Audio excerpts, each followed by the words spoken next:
Carey gotta catch that, man.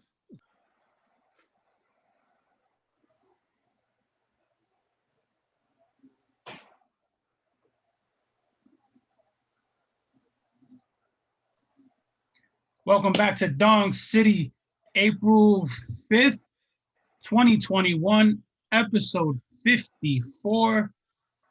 54, yes, aka the Goose Gossage edition. Sorry about that, folks. We're coming live from Baseball Life, soon to be on YouTube, Anchor, and every other way you get your podcast. Opening day, opening weekend, we finally got some baseball, and we are happy folks. How you doing today, Vince? I'm doing well. I'm impressed with the Goose Gossage reference. I completely did not realize that he was number 54. Had to get that. Yeah, I'm good though. Vaccine 1 in the book. So Dong City, I know you've got the star power over there. Rob's fully vaccinated. So we're in like different stages of this. Let me explain to people what star power is. I had COVID late March 2020. And I have this running joke that I'm Super Mario, when he gets the star power and he's running, and my family gets upset at me because I make that joke. But I got an antibody test and I still have the antibodies a year and 2 weeks later. So I am indeed Super Mario, or as you can see in my name, King Henry, as someone called me this weekend who was pissed off in the group. So that is my new name, King Henry, all bow down. We haven't had an aggressive new poster like that in a while, so that was pretty exciting to see for me.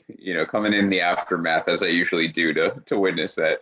It was great, and he tried to troll, and he got trolled so subtly that he got offended and just blocked me right away. I love when trolls get trolled and can't take it. Yeah. Mm-hmm. They do what they do. Welcome to Dong City, everyone trickling in here. Melvin's going to one-up you with Pope Henry. We've got a lot to get to today, so we're going back sort of to the format we do during the regular season. This is our first regular season podcast here this year. Of course, we'll lead top of the hour with COVID updates. We will do that until COVID no longer exists. Usually there's not much to report, which is great. And then, of course, we're going to get to any sort of injuries, things like that. But then we get to discussing opening weekend. That's the most important thing.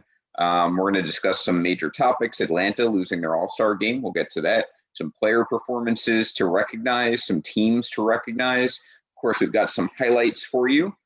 And we'll wrap it up with Boonheaded, our favorite segment, of course, because we get to have a little therapy session every time, knowing that there's other people like Aaron Boone out there. You know what I like during the season when we go on air? That, behind the scenes, we're scoreboard watching, and while we're doing our podcast, like I have the Yankee game going right here. Yeah. Right above me on my other TV, I have MLB Tonight, going. So it's fun. You get to, watch things happen live, and you try not to react or just react. And, those things are fun, man, and I miss it. Yeah, absolutely. I got the Yankees on the second monitor, along with all the other scores, which we'll get to as we go on here. Actually, we can get to real quick the one that's about to wrap up. Toronto about to beat Texas. They're up 6-1 that one. Kansas City about to beat Cleveland. They're up 3-0. My Matheny call looking real good early, the way that offense swinging the bat. Whit Merrifield looking like he might hit 50 home runs this year. That's nice. Hey, you have the first place Orioles playing, all right? we got Orioles, Yankees, Cardinals and Marlins underway, Pirates and up 2-0 early on Cincinnati, and then everyone else getting warmed up, including the New York Mets. Opening day starts today. They got the Phillies, since Nationals can't stop getting COVID, whether it's last year or this year. They're just addicted to it. And then the games later on tonight, which we'll start after we end. But let's get into it here. COVID updates again. Well, here's one right off the bat. Nationals. They were without Juan Soto opening weekend last year when they played the Yankees, kind of ruined that to a degree. They had to cancel all the games this time around with the Mets. That entire series was washed out due to the Nationals' COVID. Nationals still not able to play. They had to cancel the Braves, but the Mets are underway. Their season begins tonight. They're in Philadelphia. So that's your COVID update. Nothing exciting, too sexy there. Let's get to the other fun topic. So bad for the Mets. I mean, opening day, everyone's getting excited. New York has been hyped. DeGrom on the mound, Cole on the mound, everybody's on the mound, and then the fucking Nationals is ruining it. They got the shaft. Maybe the most exciting offseason for any team. And right off the bat. And the Mets, if I recall, and someone who's a Mets fan can correct me here, they're a pretty good opening day team. I think they win like 99% of the time. So I know Mets fans were looking forward to that, and they had to wait a few more days, but now maybe they could beat their other rivals instead. We'll see. Opening weekend, we'll stick with the National League here. Tom Gonzalez. With the Dodgers, it's like everything's a major injury because everyone's talented, but it's also like nothing's really an injury because they have so much depth because they have so many talented players. But Gonzalez, really good pitcher for them, obviously. Part of the like 9-headed monster that led them to the World Series last year. He is hurt, and he's hurt with shoulder soreness, Henry. That is not a term you like hearing for a young pitcher. Not at all. You don't know how long it take. We don't have any more information, but it's one of the areas, shoulder and elbow, what you don't want to hear.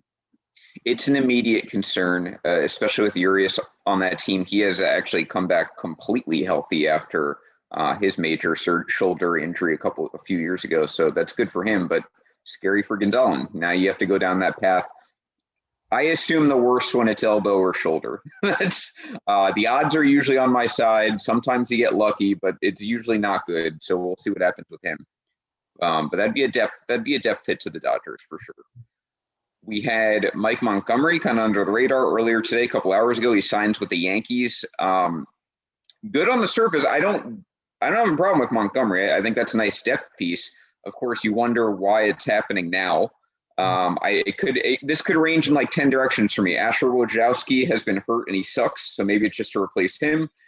Montgomery, as you had mentioned earlier when we were talking, was a starter in spring training. So is this because Clark Schmidt could be out for the year with his shoulder injury? Speaking of shoulder injuries, is it because something's wrong with Davy Garcia? Is it Domingo Germán's poor start, which he actually recovered pretty well? We have no idea. It could be Justin Wilson. Montgomery's a lefty, so it could be a bullpen piece.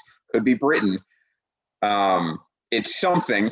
So Montgomery there, a depth piece for the Yankees. We'll find out. I don't think it's Britton. Britton's slated to come back. He's got the green light the minute he's off the May 31st. I agree. They wouldn't have just announced a specific date. Like the Yankees never do that to begin with. They wouldn't have announced a specific date if he had a setback. Yeah, I think Justin Wilson. I don't think the Yankees have a ton of depth when it comes to starting pitching. I know he was pitching in Mets camp. He looked pretty good until his last start where he got just shellacked. So I'm thinking the Yankees are bringing him in for lefty relief. You mentioned one pretty big injury. I'm with you. I think lefty relief makes the most sense out of all this. When you talk about injuries before, you missed a big one. Oh, what? Brian Hayes. No, this was not brought to my attention. That really sucks. What's wrong with him? He has a wrist injury. He already hit the IL. And there was another pitcher that I'm trying to, John Gray, which again, he just lives on the IL. So that's no surprise. Yeah. But yeah. We should report when John Gray's not on the IL, I think. I guarantee you it's more time on than off. Yeah. That's a rough injury. Brian Hayes doing his best Miguel Andujar impression, I guess. Just a young guy with a wrist injury. He may not be the same till June. One thing the Pirates had going for them. Literally one thing. Yeah, well, they made their bed. One thing I guess we can consider an injury, not a player, but I don't know if you guys caught the Dave Yeager Brewers trainer in going out, checking out CB Buckner, and all of a sudden he goes down, and we don't really know why. I think if anyone has an update on that, let us know, but that was kind of a freak moment there. He just kind of collapsed while checking out the umpire. I don't know if it was dehydration or something else. Which is crazy because if you watch it, CB Buckner gets where the ball goes right off the catcher's mitt, it just comes right up under his neck protector and just pops him right in the throat. And, he went back and down pretty hard and you scared. And then the trainer who's there to help him just passes out. Yeah, weird scenario. CB Buckner, because that's a really dangerous spot. Yeah, you wish it was Joe West. But for 1,000. We wish the best to Buckner. So those are your injuries. So let's get into an opening weekend here. Kind of mixed bag as far as opening weekend goes. We had the Phillies, Astros, and Orioles all sweep, which, all right, Astros A's you don't expect to sweep. No. Orioles, you didn't expect to sweep the Red Sox. I mean, I think we're in agreement, Henry. The Red Sox aren't very good, neither are the Orioles, but you didn't expect to sweep at Fenway there. And then, of course, the Phillies also had a sweep over the Braves. So none of these were really expected. We can get to them. Obviously, the Sox and Braves winless, as well as the A's, as a result of those sweeps. Mm-hmm. It is extreme dehydration. As someone who is very prone to dehydration, I had a feeling that might be the case. So opening weekend, I mean, we'll go division by division here. We can start with the East, start with the Orioles. Orioles sweep the Red Sox. Andre Gaskins had a post about this as far as, does this mean anything? My response was no. It's not. Nothing the Orioles did to the Red Sox was unexpected to me. Their lineup, when it's full, can hit a little bit. Red Sox pitching is god-awful. You never expect a sweep between those two teams, but this means very little to me, except the Orioles did what they do well, and the Red Sox flaws were exposed. I don't know if you feel any differently, if there's any larger indication for you 3 games in. It's a short sample size.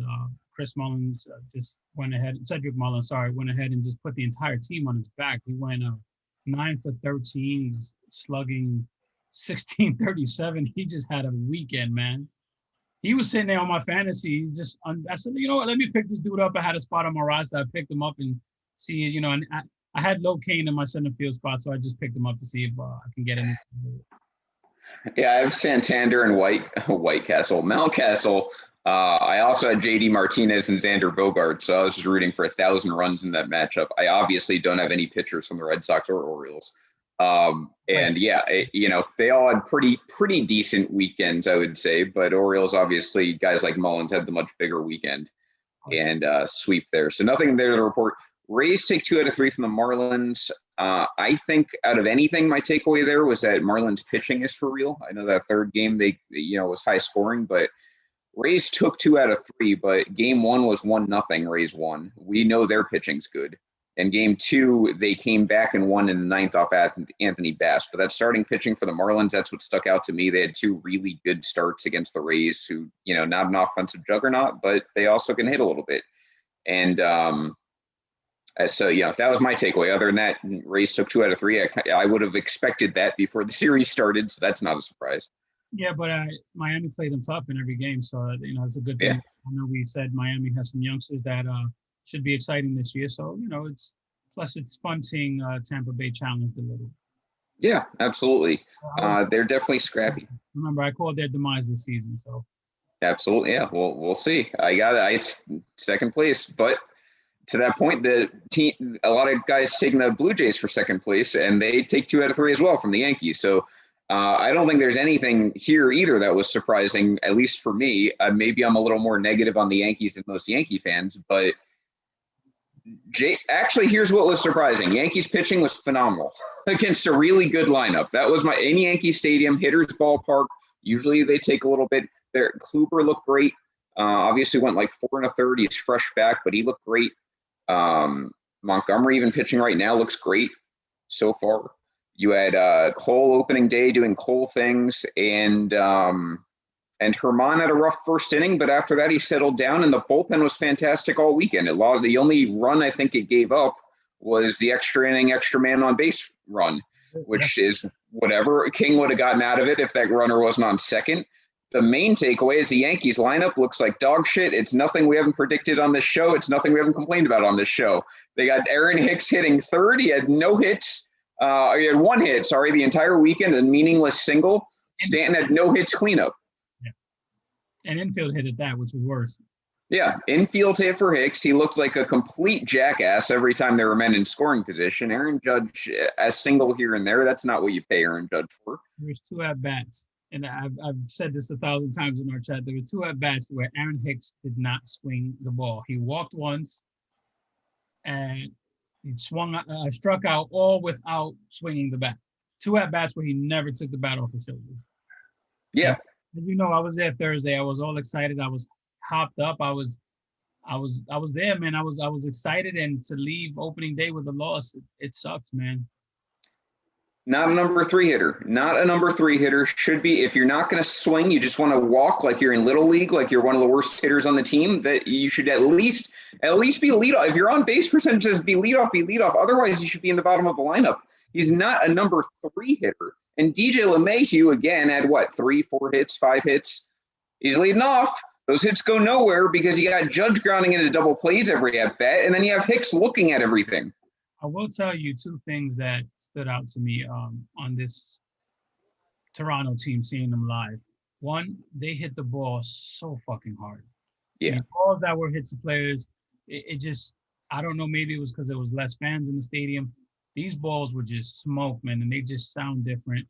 And Julian Merriweather was just throwing absolute gas when he came in 2 of the 3 games. And that kid was just stepping up for Kirby Yates. And man, was he throwing some gas. And that radar gun was lighting up. And it's fun to see players like that. Darren O'Day was fun to watch live, too. Yeah, throwing Frisbees. I like Godet. He'll be a nice weapon down the road, but won't take too much more time there. Jay's take 2 out of 3. That's what you had to know. Close series, but you never, as a Yankee fan, if you're being honest with yourself, felt like they were going to have any big innings that entire series or come back and win any of those games. You kind of feel it when it's coming, and you kind of feel when they were dead in the water, and I just felt like that the whole series. Yeah, very flat. Twins took 2 out of 3. They won another one today, so they won 3. They're 3-1, top of the division so far. Doesn't mean much, but it is the division winner we both picked. So if they're off to a good start. That concludes with a grand slam foul ball, followed up by an actual grand slam next pitch. Yep, very cool. Twins a 15 spot on the Tigers today, so that offense, as we know, can hit. Nelson Cruz, just 800, 900 feet of home runs. Royals 2 out of 3, Tigers 2. I mean, the rest of that division, not much to report. Although I would say the White Sox losing 2 out of 3 to the Angels start the year. They're 1-3 overall, and we got to talk. We'll jump over here. It's a nice segue into the West here. We got to start with the Angels. Here's my thing. Reds fan last year. I seem to like red teams as my second. Look. I'll say this. I watched a lot of the Angels because now I have invested interest. I got Walsh and Trout on my fantasy team. I like the White Sox, obviously. I like watching them. Look, that Angels team's exciting. If it stays healthy, it's exciting. I still don't – one series not going to make them a playoff team in my mind. I think they have a lot of holes. But that team is fun. They're fun to watch. Justin Upton looked great.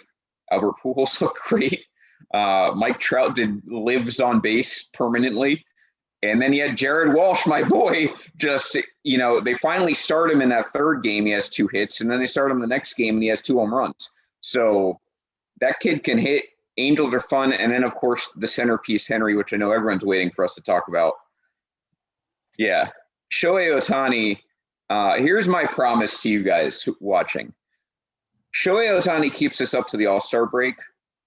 We're going to have Jay Farrow on this show. He wrote that book that Henry just held up. And we're going to talk about, we're going to spend an entire episode talking about Shohei Ohtani because Henry and I are in agreement. He's what baseball needs. Like I've never rooted for him to fail. I've just expected him to fail and told you all the reasons he will. Not the same thing though as I'm against a guy who can hit 450-foot home runs and throw 101 miles per hour in the same game. I mean, his talent is unbelievable to watch. It's Bo Jackson, but baseball, just baseball. Absolutely absurd. The kid is exciting as hell. It's kind of, remember when Matt Harvey was playing for the Mets and every start became must-see TV, and in New York it was the Dark Knight. Yeah, he's getting that kind of buzz, man. This kid, if he stays healthy, and that's the big question with him, can he play both sides of the ball? Can he stay healthy? He had a collision at home plate yesterday that looked a little funny. If this kid can stay healthy and he's throwing the way he's throwing and he's hitting the way he's hitting, in a lineup that has Rendon and Trout, it can be pretty damn exciting and fun to watch, man. This kid is special, and you just want him to stay healthy so that he can maximize his ceiling.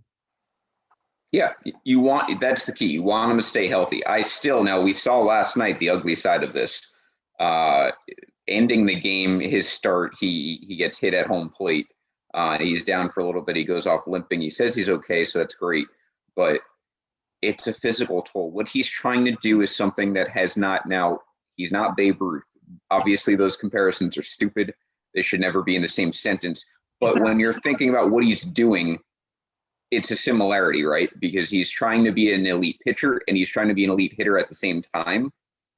But it's dangerous. I mean, it's just dangerous. That's really what it comes down to. It's never about Ohtani, the person I want him to fail because I don't want anyone who can pitch and hit.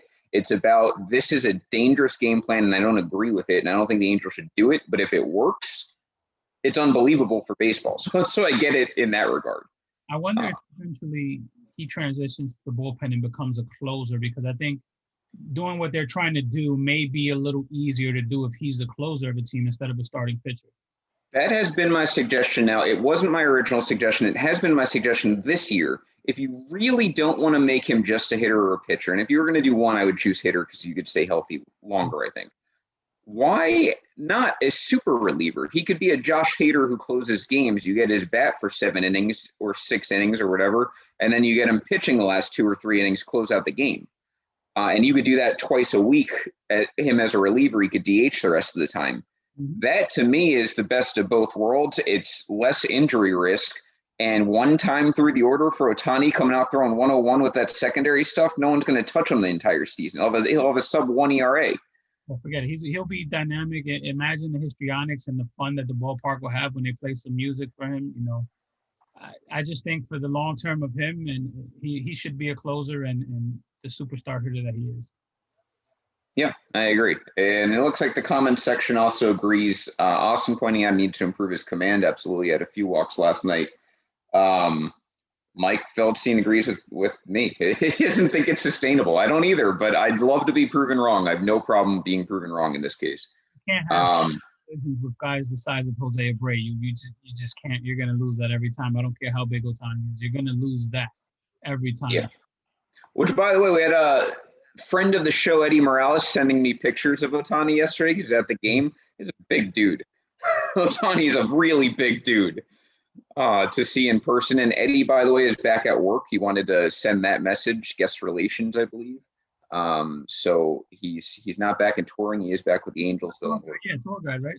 Yeah, but he's not doing tour guide right now. They have him like shifting around in the stadium right now.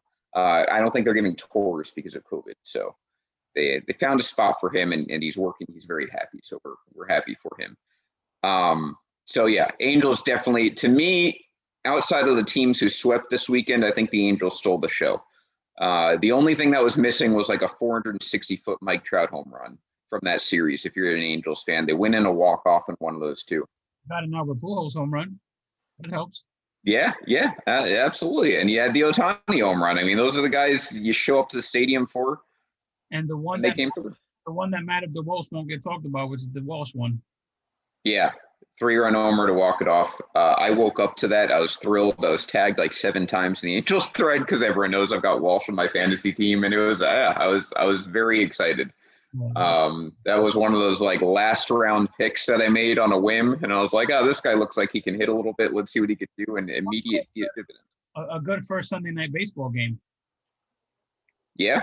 If you recall, in 19, man, we had a stretch where we were just getting some god awful games. Mm-hmm. That was good to see. There was a lot of marketable teams right now, I think. Even teams that may not be playoff teams have some players you want to watch. Up to the Angels fans, because they were popping in the group last night in the thread, and then they kept it going. So it's good to see. Oh yeah, our Angels fans are exciting in the group. I encourage everyone, again, if you're not making game threads, you're missing out on a lot of bonding. That's really how a lot of people in this group have gotten closer. Is just game threads. You talk about your team all day long if you have the time. So highly encourage it. While we're talking about guys and players and teams we usually trash on, we should point out it was the Astros who just absolutely throttled Oakland the entire weekend. I mean, beat the ever-loving piss out of them the entire weekend. The reason that was so great was because Oakland went out of their way to troll Houston every single game with either a walk-up song or a song they were playing during the break, something that alluded to cheating every time. And it was great to watch, but you can't do that and then get your ass handed to you the way they did.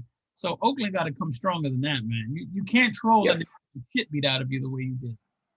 And it's funny because I think Oakland, and I don't know if Melvin's watching or someone else, I think Oakland pretty much owned the Astros in the regular season last year. This was a complete roll. I mean, it was ugly. It wasn't even like the bullpen fell apart or something. It was like first inning, Astros would put like 3, 4, 5 runs on the board. It felt like, and they just never looked back. If I'm not mistaken, let me double check that. Yeah, the Astros scored the most run this weekend. Here, plus 26 run differential from Houston in opening weekend.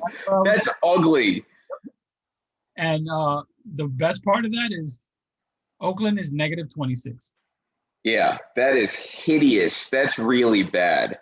Really bad. Baltimore, by the way, they won 11-3 in the finale. I know, plus 13 over the Red Sox. That was a sweep. Twins plus 21, although they're now, like I said, 3-1. Yeah, I mean, plus 26 by far the biggest ass kicking of the weekend in either league. Yeah. And by the way, to put that in perspective, no one in the NL is a double-digit plus or minus run differential. You're right. Nope. Yeah, you got about 6 of them in the AL, but none in the NL. Pro the Astros for good reasons, but again, if you're Oakland, man, you gotta back it up. You gotta show up to the game. Not only you didn't just back it up, you got shellacked. So yeah, that was ugly. It was ugly. They back to the drawing board. Matt Nyland pointing out Brendan McKay. Yeah, interesting guy in the Rays system. We haven't really seen him do both yet, but he is a two-way player. His problem's been health, as a lot of Rays pitchers I'm noticing. Honeywell, another one, or Honeycutt, whatever his name is. They have some issues getting their starters healthy, but when they do, they only throw 3 or 4 innings anyway, so they'll be fine. No problem. I only believe in one time through the order. Yeah. Yep. Seattle 2 out of 3. Not much to say there. Texas lost. They're 1-2. I should say Nate Lau. Long time we've been waiting on him. He's 26 now, but he had a pretty good weekend. He had like 9 RBIs, including, I believe, a grand slam in there somewhere. So maybe Lau, to me, him and Pete Alonso, not that they're the same prospect. Alonso definitely a slugger, Lau more of a pure hitter. They were about the same caliber, though, when they were coming up. Alonso obviously had the historic rookie year. Lau wasn't really developed. He gets traded from Tampa to Texas. This could be a good spot for him, though. That ballpark, pretty good lineup around him. No one really cares about the West.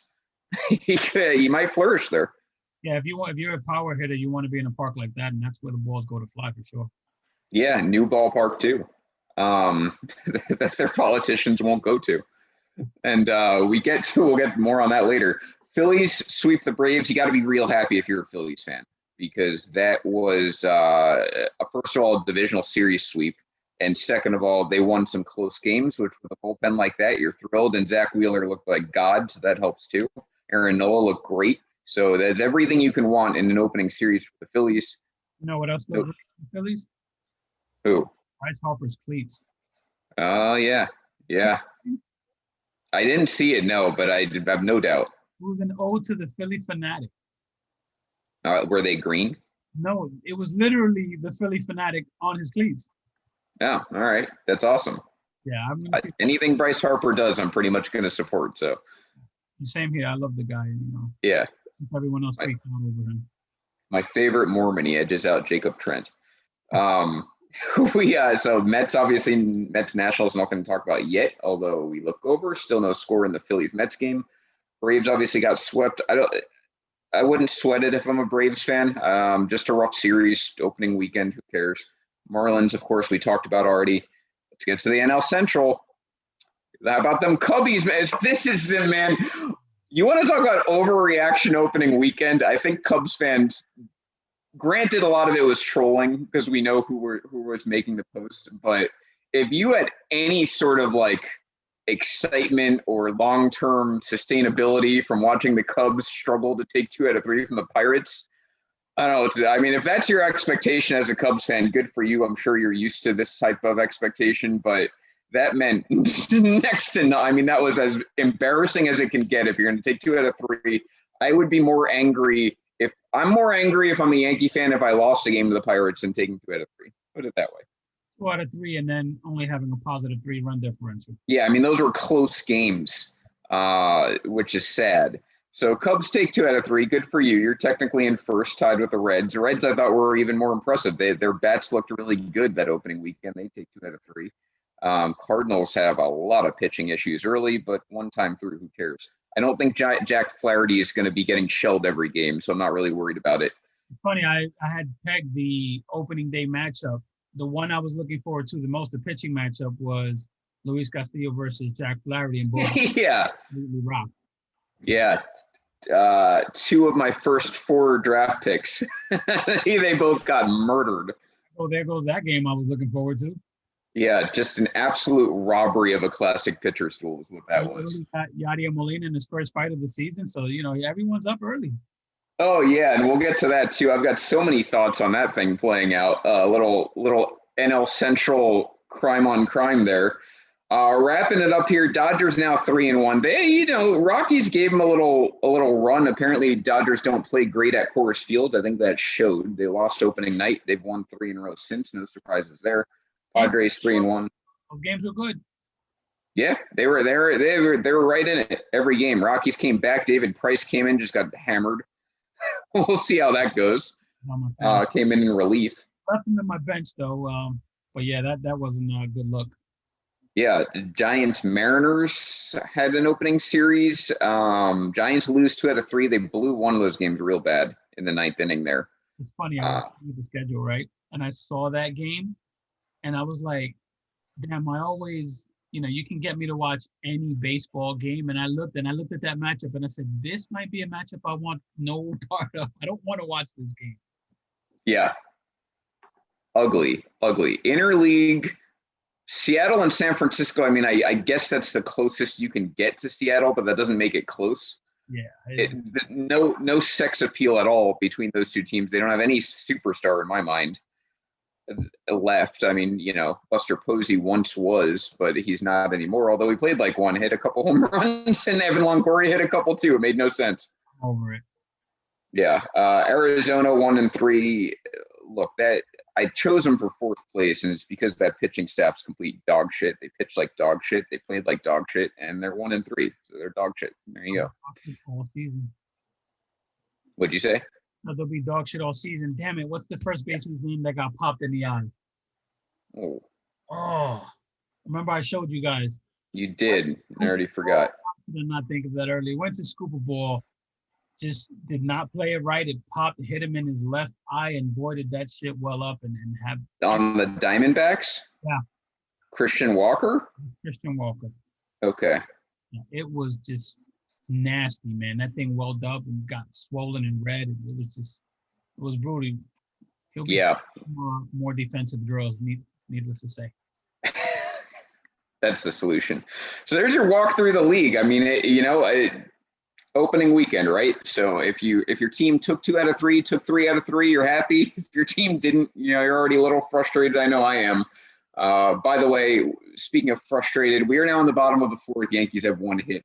My joke in the beginning of the season was, how many games are they going to have with 6 hits or less? So far, they've had 1 of these 3 games with 6 hits or more, with more than 6 hits. This doesn't look like it's headed that way either. So Vince is going to be insufferable all season. Vince does not get of 162 games. From the side, look, I give a little bit shorter of a leash every year. 2018, I was like, all right, we came within a game of the World Series. Let's see what this Aaron Boone guy has to say. And then the Red Sox trample us. 2019, I'm like, all right, we're going to the ALCS. Like, how bad can this be? Astros trample us. 2020, I'm like, all right, this is the year. This is the most talented team by far. Short season. Injuries can't possibly be a problem. We lose to a division rival again. And now you got 2021. They reload again. They're set up again. And they come out looking like zombies. I get it. And the spring was terrible, too. I didn't even get to enjoy fake games. I don't get it. I mean, I don't blame you. I get it. The approach carryover is frustration. And it's literally the carryover that's frustrating. But it's 3 games. And Aaron Judge. Well, it's about to be 4, so we'll see. Aaron Judge home run. There we go. See? Thank God. See, all I have to do, this is what also happens. I complain and then things get done. This is like the story of my life, whether it's my household or whether it's this podcast or whether it's whatever. I complain, shit happens. So thank you, Aaron Judge. Speaking of Aaron Judge and shit, we'll get to that later. Yeah. So let's move on. That's your walk across the league. This has to be, though, therapeutic. If you're not a Yankee fan and you watch this podcast, like maybe it was advertised to you as three Yankee fans having a podcast, it's got to be therapeutic. You just hear us complain about the Yankees 90% of the time. I'm not as bad as Vince, but I do No. complain. I am the ringleader of self-loathing right now. And it's not because I don't like the players or I don't recognize, like, yeah, I'm complaining about a playoff team every year who's like got players in their prime. It's the way the team is run drives me nuts, right down to the lineups, the nuts and bolts of every single game. I get it. I don't have to complain as much because I got you. I can just. Yeah, I'm your mouthpiece. Yeah, I'll go there. I don't have to. You can be the mouthpiece for this next segment as we talk about what happened in Atlanta over the weekend. And that is that we had a little bit politics and sports, man, our favorite topic. Politics and sports. And as anticipated, it brought out a shitload of people who don't post and don't show up in the groups until there's a slightly political post. And they're coming in with their Confederate flags and rights and their guns loaded. And bro, they flock to those posts like flies to shit. It never, ever, ever fails. These people, it's unbelievable. Pathetic. So MLB has decided to move the All-Star game out of Atlanta. Holy shit, Aaron Hicks swung the bat. He popped out. Sorry. Well, yeah. Baby steps. MLB decided to move the game out of Atlanta in a protest to the voting laws that have been deemed, voter suppression somewhat, which a lot of them are. A lot of these rules are horrible rules that basically just throw a lot of the poor, older, mainly Democratic voters to the wolves, and it's a shit law. And so MLB decided to kind of boycott and decided to move the All-Star game. And boy, did that start a shit show. And like I said, the My Rights crowd just came out in full force. They're crying. You go on MLB message boards and people complaining that they're not watching MLB while they're commenting on the MLB page. It was just a shit show. And those folks will never, ever, ever get it because, I always say poor people will always fight for rich people. And it's the dumbest shit ever. Yeah, I think you hit the nail on the head. The part that I always take away from these is like, look, I'm a white guy. It's not in my core that I have to worry about this type of stuff, right? Because I'm not being suppressed for my vote. I walk into the library, I make my vote, I leave. I could have just done a ballot, whatever. Florida, barely cares anyway. We'll see if that changes with our own politics. But this is what I always notice. These people just bitch on everything. They're still watching. Even if they're not, who cares? You don't matter. That's the part I wish, no matter who you are, what color you are, what demographic you are in baseball, whether you're a little kid or whether you're a grown man, whether you're in your 60s, you don't matter. You're not going to make a difference. Stop complaining about it. It should, that's my takeaway.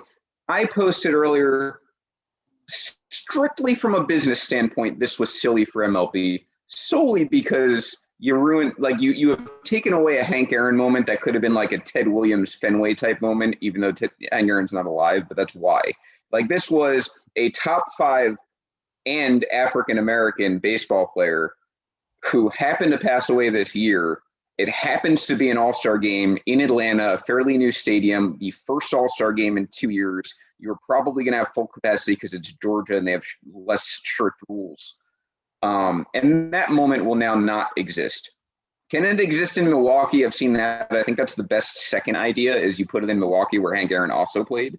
That would be my choice. Yeah, I like that the most. Yeah, I think it can. Would it be as special as Atlanta? Who knows? We'll never know. And I guess that doesn't really matter then. We'll still have a special moment in Milwaukee. What will be badass is if they did it in Milwaukee and the NL team had the old school Milwaukee Braves jersey. That'd be cool. Would be dope. Now we know, because we've come up with many of these great ideas for marketing for MLB on this show, that this will not happen because it never does. And that's where I'll blame Rob Manfred the second time, is when he doesn't do the next best thing. But that was my point, was strictly MLB always seems to get themselves in a lose-lose situation one way or another. And they did it again here, even though what I think their actions were fine. You can feel however you want about this law, whether it actually hurts people, whether it doesn't. I thought it was summarized really well, actually, in the comment section. Someone actually brought up everything. You can decide for yourself. Baseball and politics mix, That was me. but they don't have to be the same thing. And I think that's where people don't understand. It's going to mix. Players can say what they say. They're allowed to. Teams can feel how they feel. They're allowed to. People can kneel if they want to. They're allowed to. You can disagree with it, but to say it shouldn't exist was never realistic. And as Buster Olney pointed out, the sport's surrounded by politics its entire history. We had segregation. Segregation until this past century after 70, 80 years of baseball. Well, to think, there's a portion of the law that basically makes it a misdemeanor to bring snacks to someone waiting on the line. Like, you just think of how asinine and stupid the law is. You know, Yes. whether you fall on the left side or the right side, which that in itself is stupid. The fact that the laws were changed mainly because they lost. You just said, okay, we lost. We're going to change to ensure or make sure we don't lose again. And the crazy part is these laws will affect some and well. It may backfire on them. Yeah, absolutely can. Absolutely asinine. It's just a stupid law. And you know, did MLB have to do it? Probably not. But, you know, finally get some props for doing something ahead of time instead of being reactive, you know? Yeah, I think for me, just ask yourself why these laws happened. Like, if you really want to put a political, why did they happen? We saw no proof in any of the courts of any sort of major election fraud. There might have been one-off situations, which I think have happened in every election since the dawn of time. And then Georgia, who just had a very controversial outcome to their election in a very close votes, decides to put these seemingly inconsequential laws in place. Just ask yourself, why would they do that? What is the incentive? And I think you'd have your answer. And if you disagree with me, again, it doesn't matter. MLB has decided it was bullshit, and fine. If the GOP holds Georgia, which they traditionally do these laws go into effect? Like, do these laws change? No, they don't. And Michael Feldstein, he said it perfectly. I forgot about this. Charles Barkley kind of went on a rant, and Charles Barkley is not a guy to go to for bright sound bites at all. But he nailed that he hit the nail on the head this weekend. He had a rant about politicians, both left and right, not giving a shit about the average American and not caring about you. And he absolutely nailed it. In fact, I'm going to put it up in the group later. He hit it right on the head. They don't give a shit about the average person. They care about rich people. They care about money. They don't see black and white, they see green. That's everything they do is fueled in green and greed. So fuck them. Which is why 99.5% of the time you should side with players when it comes to player owner arguments, because the owners are the wealthier people. They are looking out for themselves. They're not looking out for the integrity of the sport or anything like that. We saw a fair share of guys last week. No player is worth that kind of. Shut the fuck up. Yeah. $2 billion industry. Who do you think generates the money? Right. You don't like capitalism. Well, there's some advice that I've seen many, many times is you're free to go. This is how this country's designed. You're paid what you're worth. I remember someone saying no player is worth more than $1 million. In a private industry that makes $12 billion, just the fuck they are. Yeah. So anyway, hate to play both sides here, but Atlanta loses All-Star festivities. If you have a problem with it, it doesn't matter. If you have a problem with baseball, it's not, the All-Star game's not for you. So in my mind, either way, complaining about it makes no sense. I thought that they lost a moment. I think they can recapture another moment if they play their cards right. We'll see how it plays out. I personally, as a baseball fan, you can have it on the moon. I'm excited for the All-Star game. I happen to love the MLB All-Star game, and I love home run derbies. So for me, either way, I'm thrilled that come July, there's going to be presumably a lot of fans at a home run derby and All-Star game, because last year we didn't have that opportunity. So that's where I stand on the issue. I actually dig every single part of MLB All-Star weekend. I just wish they had some sort of skills competition. It's the only thing I want. Yeah. A skills competition into everything else you do. I agree. That would be cool. The home run sexiest shit of any All-Star weekend, including the dunk contest. Yes. No, I agree with you. Something longest throw, hardest throw. It's just funny. They have like exit velocity and all this launch angle stuff, and they haven't figured out how to put that into a skill. Gotta have it somehow. Even with the pitchers, if you don't want people to throw their arm out, you have a competition where you hit targets, similar to in the NHL with the pucks and shit, and the targets. Because I love that. I have always said, I don't know how much of a gamer you are, especially around circa 2004, but MVP Baseball for PlayStation 2 had a mini game where they had different targets on a field. You chose a hitter, you got pitches, you tried to hit those targets for extra points. It was like arcade style. That would be brilliant in real life. Just set a bunch of markers around the stadium. All those nerds who are like, oh, hit opposite field, me being one of them, do that. Put targets all over the field. You'll see guys hit tall fields. Everyone will just, have an orgy together. That's what should happen. That'd be awesome. I would watch that all day long. There's a home run derby game I play on my phone where you kind of get bonus points if they tell you to hit it to right field and you hit a home run to right field, and then they say hit it to left field and you pull a home run and you hit it. Yes. That you get bonus points, and like you can incorporate that kind of stuff into it. I just want to see. Yeah. They had like tractors in the outfield. You hit the tractor, you get 1,000 points. It's so easy. The field is so big. It's in Kansas City. Yeah, like the Field of Dreams. You could play the Field of Dreams field, just hit into corn, Midwesterner's dream. So anyway, plenty of room. Ballot boxes, just stuff the ballot boxes, with some dongs. Yeah, put ballot boxes in certain sections of the the stands, and whoever hits it wins something. Oh, Topgolf baseball style from Matt Bushnell. That's a great idea.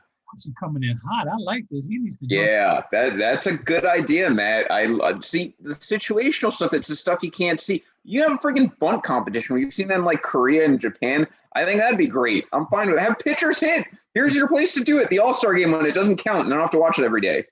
You've gone too far with the bunting competition. Stop it. No, bunting would be sweet for like 5 minutes. I would love a pitcher's home run derby. So the guys who love to rake, the mad bums of the world can get their shine. I would like that. That's what I mean. Have Greinke and Bumgarner and Ohtani enter the pitching.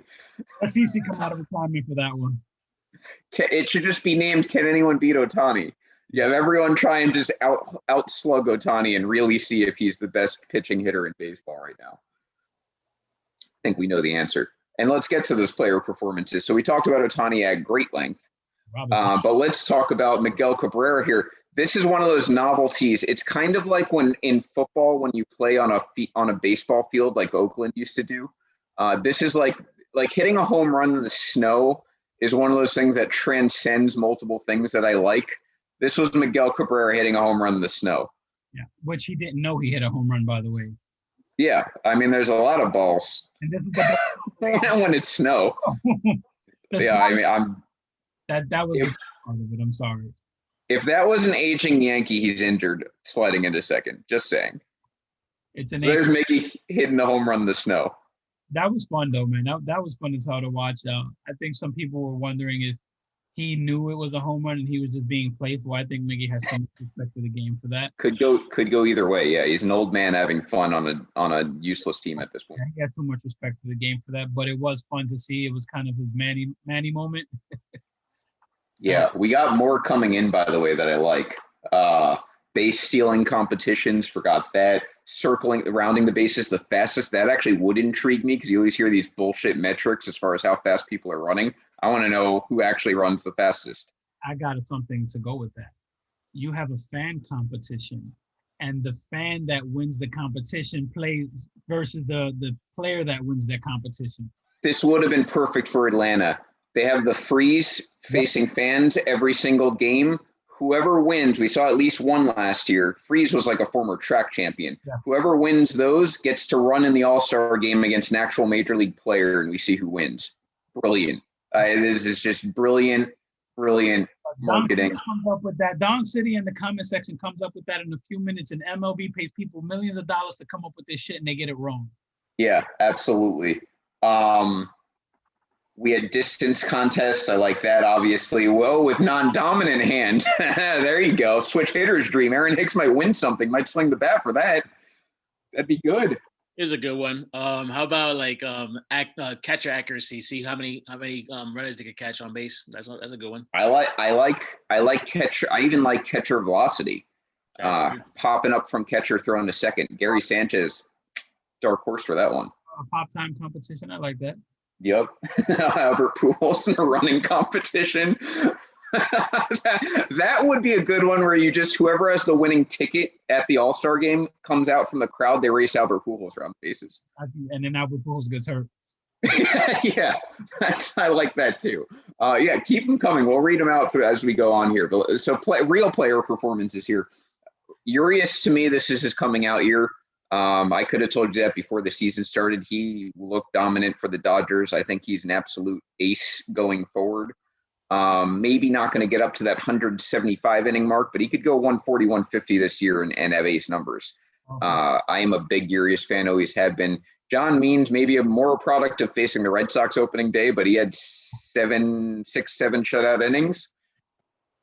One hit the Red Sox lineup. That was pretty dominant. Zach Wheeler, of course, what did he end up with, 12 strikeouts? I think more than that. Rob, can you get us Wheeler pitching the second game of the season, third game of the season? I'd love to know that. And then, of course, we haven't mentioned it much, but what was his first name? 10Ks. Yolman Mercedes, was that his first name? Yolman, that's totally off the cusp, not a mispronunciation. You're breaking up, brother. I didn't hear you. Can you hear me? I can hear you now. What were you saying? Okay. The White Sox gentleman who started 8 for 8. Ming Mercedes. Yes. Unbelievable. First time it's been done in I think the first time ever to start a season. So they struck out 10, by the way. 10, okay. They said he started his career 8 for 8, and then of course Sean Flaherty just shitting on everyone. Well, technically he came up for a cup of coffee. He's good like that. Let us live this, man. Yeah, he was 8 for 8. He was doing his thing. You come up and you have that kind of weekend. It's just fun as hell, man. You're excited. I loved it for the kids. And if I'm somebody around the Chicago area, every Mercedes-Benz dealer needs to be giving this kid a deal. You know, you want to have your logo next to him every time he does anything right now. So ride the wave, man. Give that man a sponsorship deal. Mm-hmm. Absolutely. 8 for 8 is amazing. That's even from a fluke standpoint, that's amazing. Sean has to be, I forget, there was a Debbie Downer skit for SNL, but there was that one episode where there was a guy, I need to know what his name was. That's Sean. Whenever you want to have joy in baseball life, he will correct you with that. And I respect this about him. He will correct you with actual statistical corrections. But anyway, what Mercedes did was amazing. Obviously, what Ohtani did was amazing. Those are probably our highlight player performances of the week. Well, let's get you some props for that grand slam too. Yeah. End of the season. Is he currently, and this is a weird question because I'm not asking if he is the best hitter in the major leagues. I am asking, is he the best pure run producer right now in baseball? The man breathes RBIs. Mike Trout still around? Are Trout's RBIs numbers that big though? I mean, not obviously at fault of his own a lot of the time, but he walks a lot. Again, not at fault of his own. I think Jose Abreu's he's got to be in the top 5. The man, just check out his RBI numbers. He's a big run producer. He definitely drives in the runs. He does his job. Yeah. Basically, your job is to drive him in, and he does that very well. You know what I mean, though? Like some guys, I get RBIs. They're not as sexy a stat as they used to be, and with good reason. It's a team stat. You have to have guys on base. But some guys have a knack for driving in runs, and Jose Abreu is one of those guys. I know that they say RBIs don't matter as much. I disagree. I'm still a fan of the RBI. I think there's an art to driving in runs and changing your approach at the plate if there's runs. Yes, that's what I'm getting at. That's perfectly stated. Jose Abreu will change his approach to driving runs. Miguel Cabrera in his prime, maybe one of the best I've ever seen do it. Jose Abreu is cut from that cloth. It's like basketball when you are a volume scorer as compared to a guy who's just an assassin. That's the difference to me. I looked up the numbers from 2017 to this opening weekend. RBI leader is Nolan Arenado with 387, with Doesn't count. 306 of them coming at home. JD Martinez, number 2, 369, He's a good one. in less games than Jose Abreu, who's at 3 with 367. So JD Martinez, I would crown as the RBI champ. I'm not giving credence to Arenado. Arenado did it in 521 games. Abreu did it in 507. JD did it in 472. I'll give it to JD. JD is also a fantastic run producer and a fantastic hitter. Nelson Cruz is right there with them, and my boy Marcelo Zuna. So that's the top 5 RBI leaders from 2017 to this weekend. It's a good stat. Yeah. So anyway, props to Abreu doing what he does. I think he's underappreciated in that regard. Let's get to the other highlights here. Now, this was a big one we have to talk about. This is Cardinals Reds in the Midwestern rivalry. Let's play this. That looks like Moustakas batting. Give it a roll. So there's your wild pitch, and there's your play at the plate. Castellanos is safe. He yells something in the ear of the pitcher, which I think was basically like fucking go. Yeah. And then Yadi, rewind it again, Rob. Let's see when he crosses the plate again. Before we continue, remember that the way he got on base was he got plunked right in the ribs at 93. So he's already fired up. Yeah. Now he's going to score. Now, this is like the narrative of a million narratives we've seen in baseball life. If you watch this video, you cannot tell me Castellanos incited a fight. No. You just can't. All he did was yell in the face of the pitcher. That does not mean let's fight. That means I'm yelling in the face of the pitcher. Now, a normal, rational response for the pitcher would be yell back or walk away because Castellanos walked away. Again, the other thing I look at, Castellanos walked away. He said what he had to say. He walked away. He said, let's fucking go. He was excited again. He took one in the ribs. He scored on the wild pitch, close play at the plate. He scored. He's excited, got up, let's fucking go, and was walking away. I'm a big Yadi Molina fan. Yadi was wrong in this situation. Yadi being Yadi, wants to always fight, came up, pushed him from behind. That's a sucker move. I'm sorry. Completely agree. There was nothing Castellanos did there that dictated there should be a fight. There was nothing that dictated Yadi had to protect his pitcher. His pitcher was not in any sort of danger. And there was nothing that dictated Yadi had to come after Castellanos, who was walking away. To your point, his pitcher being in danger was a product of the pitcher's actions. Nobody told him to fucking yeah, that too. Good point. Slide into home plate to cover it, causing there's only going to be a collision. The only outcome of you sliding to block the plate is a collision. So what did he think was going to happen? Right. This is that line in baseball that baseball struggles with. And the result of this, by the way, Castellanos suspended 2 games for not laying a hand on a single person, not spitting, not doing any sort of obscene gesture. All he did was yell in someone's face. And that, to me, is where MLB has a problem. This was just showing emotion. I bet you they hit him with some bullshit about COVID restrictions and he was spitting in his face with some bullshit. Or like taunting or some other bullshit. I mean, I had bigger arguments like this in my household growing up. No one suspected me as a kid. So this is ridiculous to me as an Italian American that you can get suspended for yelling at someone. It's absurd. And more absurd is Yadi didn't get suspended for actually trying to incite a fight, because his actions were trying to he went after a guy who already was walking away, yelling and charging him and had to be restrained by a teammate. Yeah. That is inciting a fight. You take Yadi out of that situation, it never escalates to where it got. Period. Right, exactly. He was the instigator, and he got nothing, and that's bullshit. It was a terrible decision. I completely 100% side with the Reds there. Where we say MLB has a image problem where you want to say let the kids play, and anytime something like this happens, you make the worst possible decision. Rob Manfred and team will always make the worst decisions. And this is just another example of it. So you can't have it both sides of the aisle where let the kids play, and then when they play, oh, you can't have this much enthusiasm, you can't be excited, you can't yell. He said, let's fucking go. You say that in school. You say that in grade school when you're playing ball. So they got to figure out what they want the look of the league to be. Yep. Castellanos is appealing, by the way. Yeah, of course. Yeah. And they should. Look, when I was 11, this is a true story. When I was 11 in Little League, a guy on my team crossed home plate. We were down 5-0, I think. He crossed home plate. It was a 6-run comeback. We took a 6-5 lead when he crossed home plate. And he said in jest as he passed the catcher, "Look at the scoreboard now," quoting Major League. He got a warning from the umpire because we're 11 years old, and that was it. He didn't get suspended. This really, in an adult version, is not different from that, and Castellanos got a worse punishment, which blows my mind. But here's the best part. I like Castellanos a lot. This kid has great personality. I think after the game, what happened made me love him even more.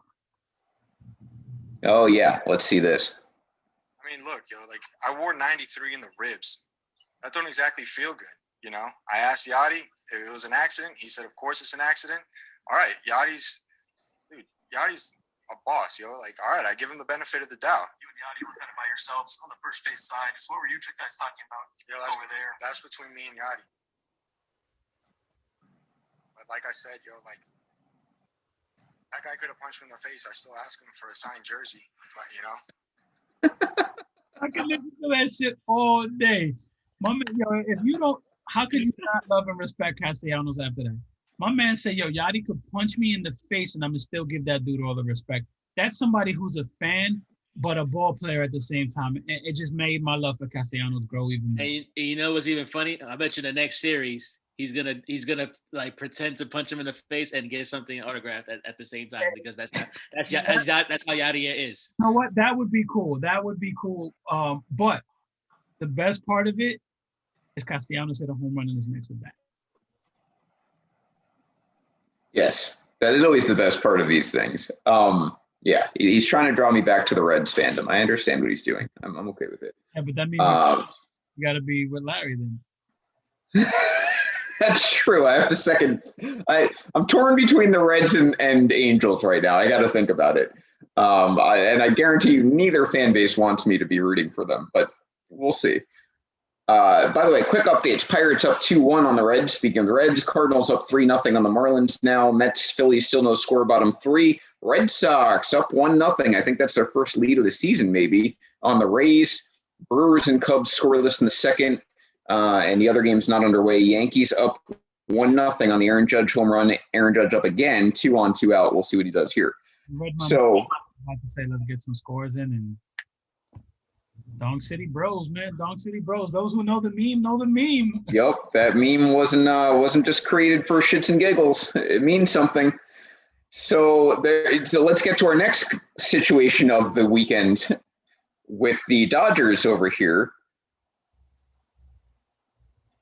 You can pull it up, Rob. I'll lay out the scene. Bellinger is you got Justin Turner on first base. Here's Bellinger up at the plate, cleanup hitter. This was opening day. Bellinger hits a deep fly to left field. It goes over the wall. That's what you have to know. Now, Tapia reaches for it, goes over the wall. This dude, number 26, for whatever reason, is super stealthy about it, but he did get the ball. It's a home run. What happened, though, is if you've ever watched Little Big League, in the very beginning of the movie, they kind of cover this. Bellinger crosses Justin Turner as he's rounding the bases. Turner went from first to second, thought it was caught, ran from second back to first. As he's running back to first, Bellinger, who didn't stop at first, ran to second. As a result of that, Turner is automatically out. Was that the ruling? And Bellinger's credited a single? So taken off the board, so was the run. Yes. So it ends up being a single instead of a 2-run home run.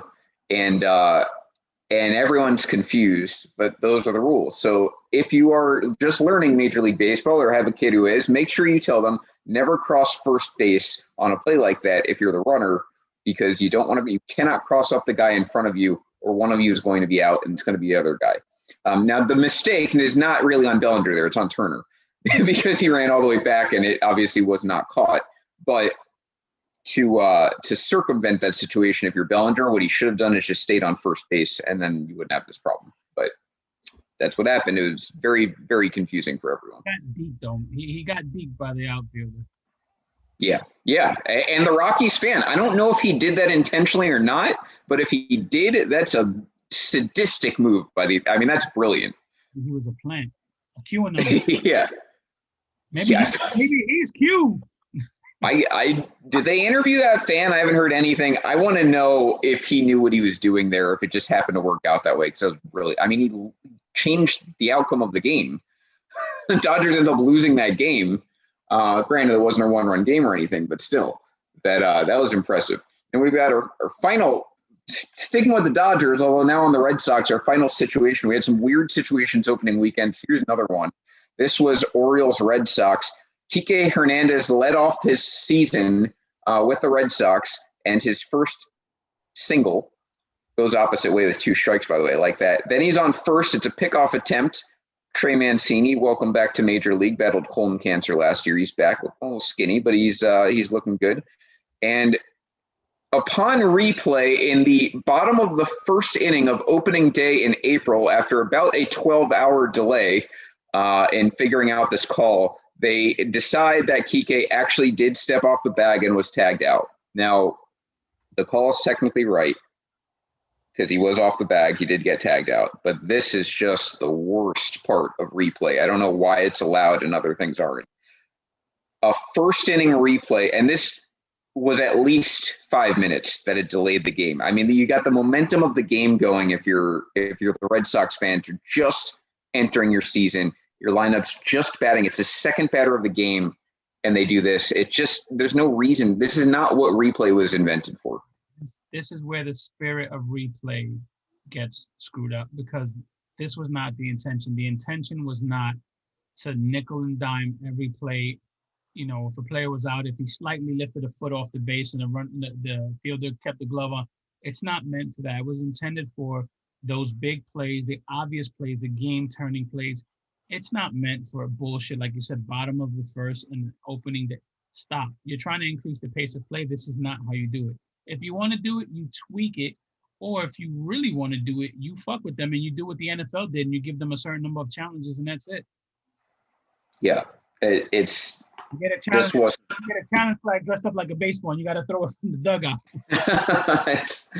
it's so, I mean, the football challenges are so obvious and laid out, and they have a system. I still don't understand when you're allowed to challenge, how many challenges you have, when you, like, if you get challenges. I don't understand any of that for baseball, and I don't care because it's just so dumb. Like, the whole system's so dumb. I would revamp the system. I would give them a certain number of challenges, and you get rid of bullshit plays like that. I mean, a throw over to first, come on, stop. It's not the spirit of the rule.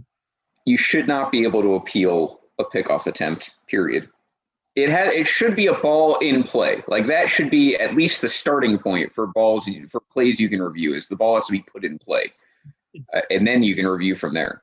Bad enough they freaking tweaked with the balk rule, which is absolutely ridiculous, which will almost undoubtedly make sure that there's no throwovers anymore. Yeah.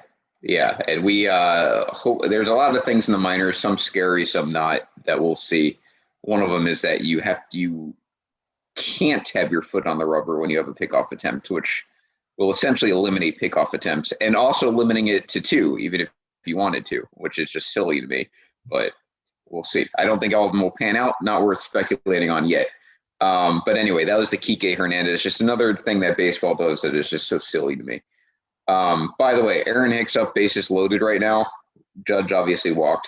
2-0 count, takes a strike with bases loaded, 2 outs as our number 3 hitter. And then the second one, he swings at a strike and misses. This stuff never ceases to amaze me. Then they hit a home run just so that Yankees can ensure that he hits third the rest of the season and justify. It'll only take 1. We all know this. And then now it's a full count, so we'll see what happens. But anyway, this leads perfectly into our final segment here. And this is Boonheaded. Now, Hicks hitting third, which I have harped on all night, was my suggestion, but we are going to overrule it. The official Boonheaded. Henry, why don't you walk us into it here? So I chose this for Boone, or suggested this for Boonheaded, not because I agree with it, but because I just think it's one of those things that fans will always be up in arms with, which is Jose Berrios was pitching a no-hitter. In fact, so was the other team. They were head-to-head no-hitters. I think it was the 6th inning, and he was pulled with 89 pitches, I believe. And it starts up with what happens every year, pitcher being pulled too early. He wasn't too happy about it. I think they went ahead and whoever came in pitched another inning of no-hit ball. They ended up giving it up after that. And then you get the thing of, should you pull him? Should you not pull him? So we wanted to go with the Aaron Boone batting Hicks third because we've hated it, but we're going to go with Jose Barrios being pulled in the middle of a no-hitter. Yeah, and I get pitch counts and it's opening weekend and all of that, but there's just some things like Barrios. How many pitches was he pulled at? Do we know? How many? I think it was 89. 89. You can't go to 100. Like, what's spring training for if you're not ready for 100? And by the way, fuck you, Rob. Live. Fuck you, Rob. Welcome to the season. Giancarlo Stanton has hit a grand slam after Hicks walks. It's 6-0 Yankees. All of a sudden, everything's okay with the offense. Yankees are going to win the World Series. You're all screwed. That was a shot. Stanton hits the granny. Maybe they'll get the offense going. And if you are Chris Britt right now, you can expect a post from me later tonight after bragging about being 3-0 with the Orioles. This is just how this stuff works. Oh, said it was a shot, and boy, was it. 471, 115. That's a bomb. That is Some corrections. Brian points out Bellinger was given a single and called out. Turner was given the run, which that makes more sense. I knew that. I froze up in the moment. For the record, son is at the game. Oh, yeah. There you go. Devers. Feldstein brings up Devers. I didn't see what he looked like defensively this weekend. It wasn't great. It's kind of like how Gleyber Torres looked defensively this weekend. It's like, guys who are Red Sox fans might excuse it. We look at it, and I'm still saying that he's not a long-term shortstop based on what I'm looking at. So I will admit something which is not a surprise to Vince. Vince and I are in another Yankee group, Yankee-only group, where Vince is one of the admins, and it's not the smartest group of people. And I should say to the defense of this group real quick, this is the smartest of like Yankee fan pages because we actually took them from other ones. I will say that this isn't as bad as the other Yankee groups. But there you go. Now you can continue. You get guys that are super passionate about the dumbest things. I got also true. Someone said, "Oh, you don't get the Gary Sanchez offensive skill set from other catchers." I'm like, what skills? It's home run or nothing. There is no skill set. Right. Then he doubled down and started talking about his defense, which I'm like, no, stop. So Gleyber Torres is one of those sore subjects. And of course, somebody created a post from a spring training game where he made a nice play. And of course, that was like, oh, the Gleyber Torres haters look away. So now I make it a point every time Gleyber fucks up to go to that exact post and just, little emoji here, little emoji there, a little passive aggressive. And I know because I know they have a chat with Vince. Vince hasn't confirmed it, but he doesn't have to. I know it pisses them off. I know it needles them so fucking much. Yeah. If you knew the amount of chats I have that revolve around the Yankees and revolve around people talking about people in the other chats, it just would be mind-blowing. And I'm sure I get it too. Like, we have our Yankee chat. The amount of bitching I do in that chat every single day, if anyone's having side conversations about me, I have no doubt that has to exist. So it is what it is. I'm not going to change my opinions. But we are aligned in that so far Gleyber Torres does not look like a shortstop long term. I mean, he's not making routine plays. That's mandatory for a shortstop. And Jay Bruce didn't help him with that error. I mean, no, and Luke Voigt, when he's healthy, won't either. This is the problem, is if you want to have a guy experimental at shortstop, you have to have a very solid defensive first baseman. Yankees don't have either.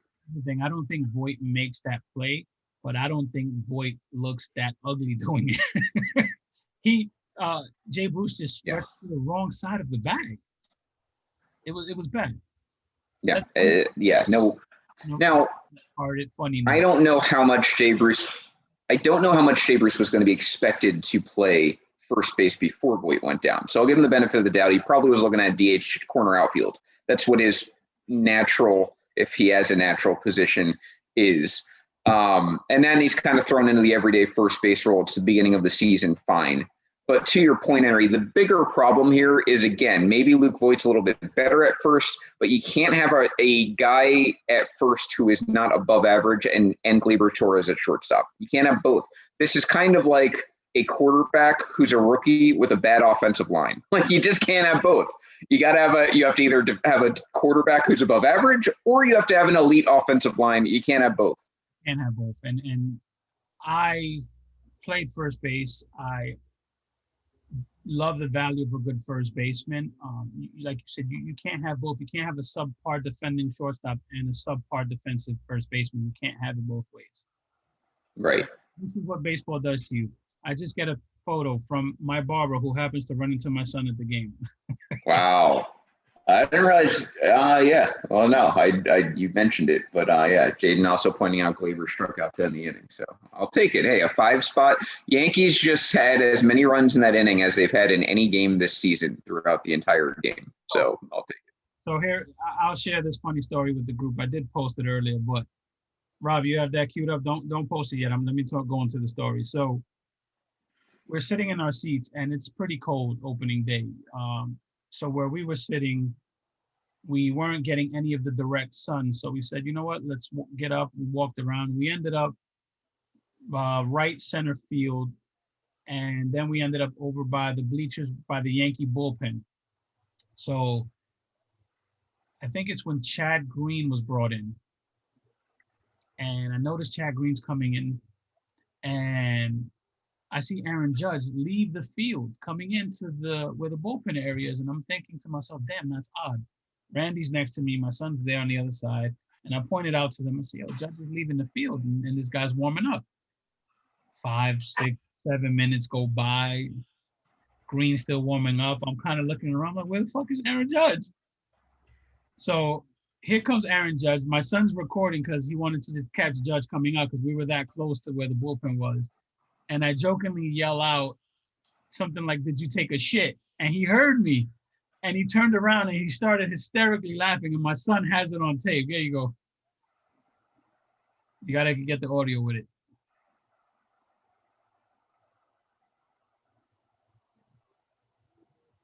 Rob botched the audio. There we go. Quick shit, Aaron. And then there goes Randy and I just having a grand old time laughing about it. He knows what he did.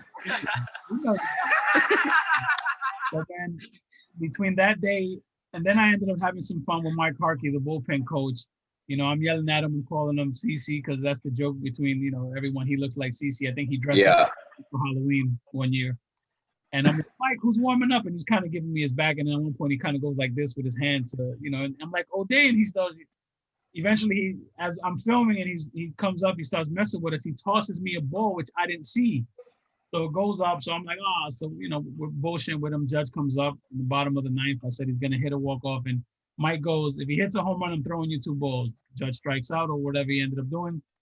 Nothing.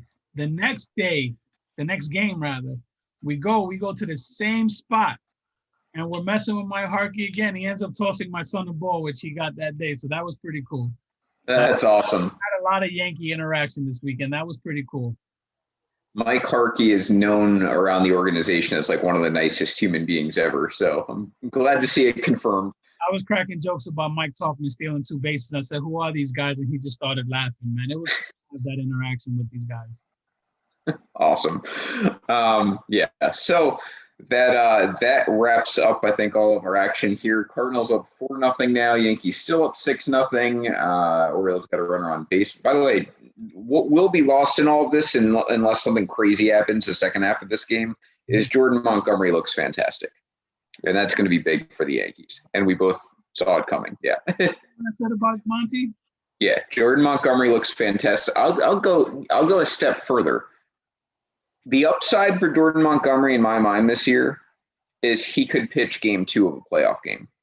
I'm going to repeat what I said before. He got 6 strikeouts already. He just struck out Mancini just now. He's not a strikeout guy. He's more of a finesse pitcher. He's going to pitch the contact sometimes. So I love the strikeouts. But I said early in the season, I believe Monty will be the second best starter on the team behind Cole this year. and I'm sticking to that.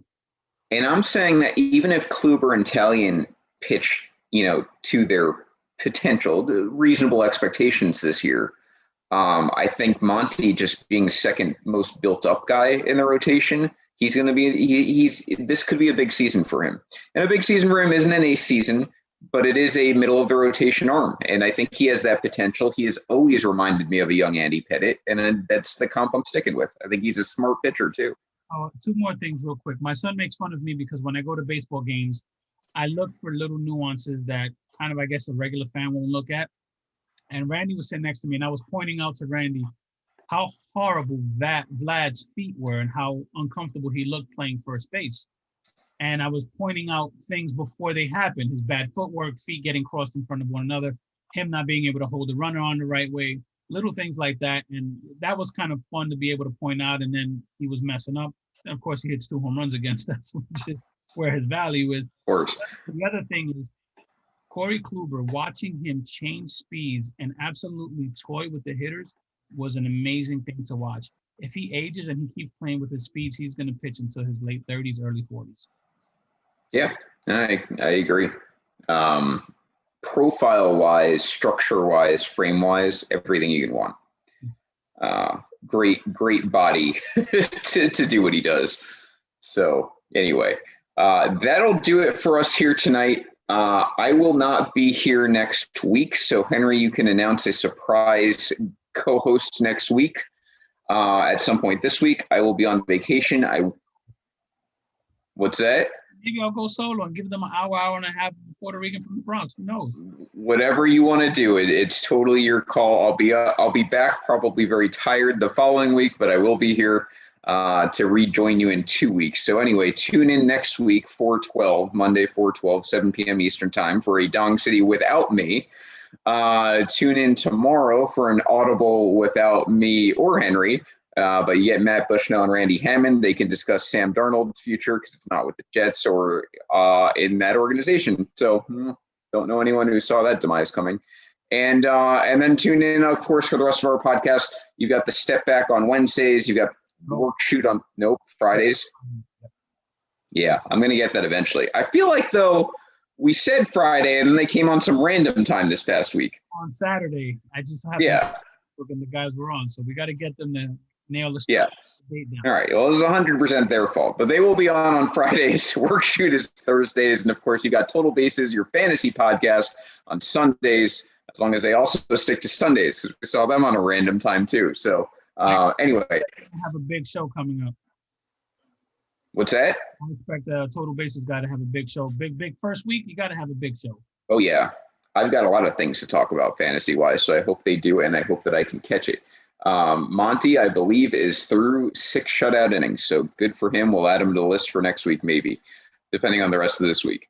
Anyway, this will do it for Dong City. We will be back next week, 7 p.m. Eastern time. Everyone, have a great night. Coming in Dong City, bitches.